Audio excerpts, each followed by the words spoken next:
Hello friends, welcome to LDK. So இந்த வீடியோவில் என்னுடைய ஸ்டடி vlog தான் பார்க்க போகிறீங்க. ஸோ ஒரு 2 டே ஸ்டடி vlog சேர்ந்து வந்து பார்க்க போகிறீங்க.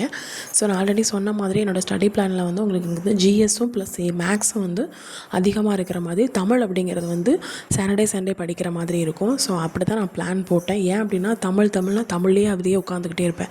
ஸோ ஜிஎஸ் அப்படிங்கிறது வந்து ஃபோக்கஸிங் வந்து ரொம்ப கம்மியாயிருது.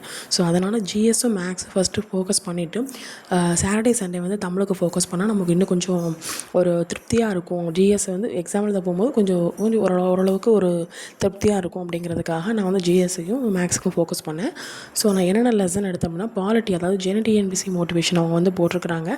ஒரு டாபிக் அது எங்கெங்கெல்லாம் இருக்குது, என்னென்ன ஸ்டாண்டர்ட் புக்கில் இருக்குது, எந்த டேர்மில் இருக்குது, எந்த லெசன் அப்படிங்கிறத டீட்டெயிலாக கொடுத்துருக்காங்க. ஸோ அதை வந்து நான் டவுன்லோட் பண்ணி வச்சுட்டு அதை 1 by 1 பார்த்துட்ருக்கேன். ஸோ அதில் வந்து உங்களுக்கு வந்து பார்த்திங்கன்னா இந்திய அரசியலமைப்பு பார்த்திங்கன்னா 6th ஸ்டாண்டர்டில் எத்தனாவது லெசனில் இருக்குது, 7th ஸ்டாண்டர்டில் எத்தனை லெசன் கொடுத்துருக்குறாங்க, ஸோ 11th 12th இது மாதிரி கொடுத்துருக்குறாங்க.